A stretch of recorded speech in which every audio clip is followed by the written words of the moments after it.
संभाजीनगर, सातारा आणि कोल्हापूरमध्ये सर्व जागा महायुतीला मिळालेल्या आहेत। तर संभाजीनगर आणि शहर तसंच जिल्ह्यामध्ये ठाकरे गटाचा पराभव झालेला आहे, सुपडा साफ झालेला आहे। तर जळगाव, नांदेडमध्ये देखील महायुतीला सर्वच्या सर्व जागा मिळाल्या आहेत। तर नांदेडमध्ये अशोक चव्हाण आणि महायुतीचा करिश्मा चालताना पाहायला मिळतो आहे। नांदेडमध्ये जरी लोकसभेला जरी यश मिळालेलं नसलं तरी विधानसभेला मात्र अशोक चव्हाण यांचा करिश्मा चाललेला पाहायला मिळतो आहे। भोकरमधून त्यांच्या कन्या श्रीजया चव्हाण लढतायत।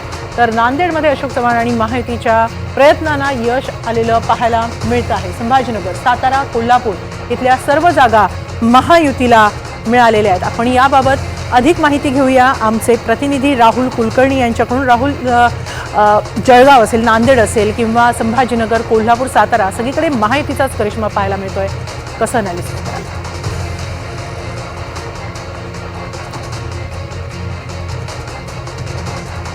राहुल, संभाजीनगर, कोल्हापूर, सातारा या महत्त्वाच्या ठिकाणी महायुतीला सर्व जागा मिळालेल्या आहेत, कसं पाहता याकडे?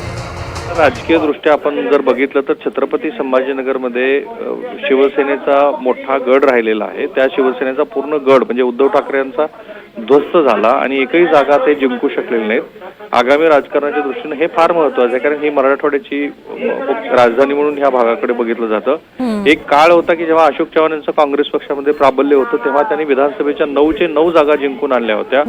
आज त्याच स्थितीमध्ये नांदेडमध्ये अशोक चव्हाण आणि महायुतीचा करिश्मा दिसतो आहे।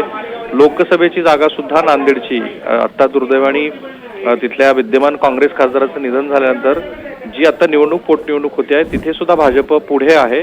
नांदेड असेल, जळगाव असेल, कोल्हापूर असेल, छत्रपती संभाजीनगर असेल, अशा सगळ्या महत्त्वाच्या जिल्ह्यामध्ये, सातारा असेल, महायुतीनं जवळपास क्लीन स्वीप दिलेला आहे। आणि हे विशेषतः प्रादेशिक पक्ष जे आहेत, शिवसेना, उद्धव ठाकरे गट आणि राष्ट्रवादी काँग्रेसचा शरद पवार गट यांच्यासाठी ही मोठी धोक्याची घंटा आहे, कारण इथून पुन्हा परत प्रवास करणं हे कठीण असणार आहे।